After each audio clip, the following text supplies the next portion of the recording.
எங்களின் வீட்டில் நானும் மஞ்சுவும் அறையில் பேசிக் கொண்டிருக்க உள்ளே வந்தாள் மல்லிகா. அவள் முகத்தில் ஒரு பரபரப்பு தெரிந்தது.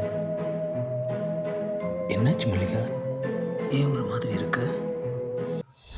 தங்கராசு எனக்கு கட்டி வைக்கிறதா அப்பாவும் அம்மாவும் பேசிக்கிட்டாங்க.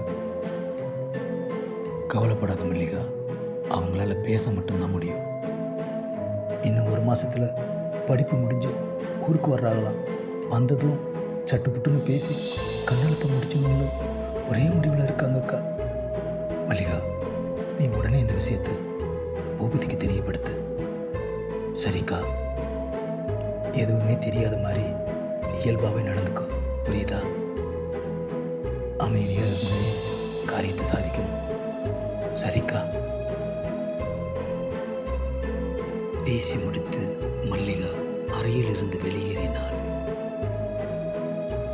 என்னக்கா பண்ண போற? பூபதியோட முடிவு தெரிஞ்சதும் 2 பேரையும் இந்த ஊரை விட்டு அனுப்ப போற நிலா. எனக்கு என்னமோ அப்பாவையும் சித்தப்பாவையும் நினைச்சா ரொம்ப பயமா இருக்குக்கா. பயந்தா அவங்க 2 பேர்த்தையும் சாதிக்கத்தையும் பலி கொடுத்தாலும்.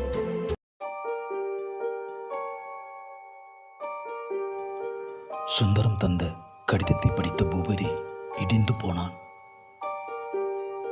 என்னாச்சு தம்பி? மல்லிகாவுக்கு கல்யாண ஏற்பாடு நடக்குதாம். சீக்கிரமா ஒரு முடிவெடுங்க தம்பி. நானும் என்னால் முடிஞ்ச உதவிகளை உங்களுக்கு பண்ணுறேன்.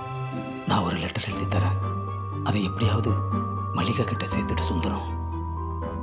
இப்பவே எழுதி கொடுங்க தம்பி. எப்பாடுபட்டாவது அந்த பொண்ணுக்கிட்ட நான் சேர்த்துட்றேன்.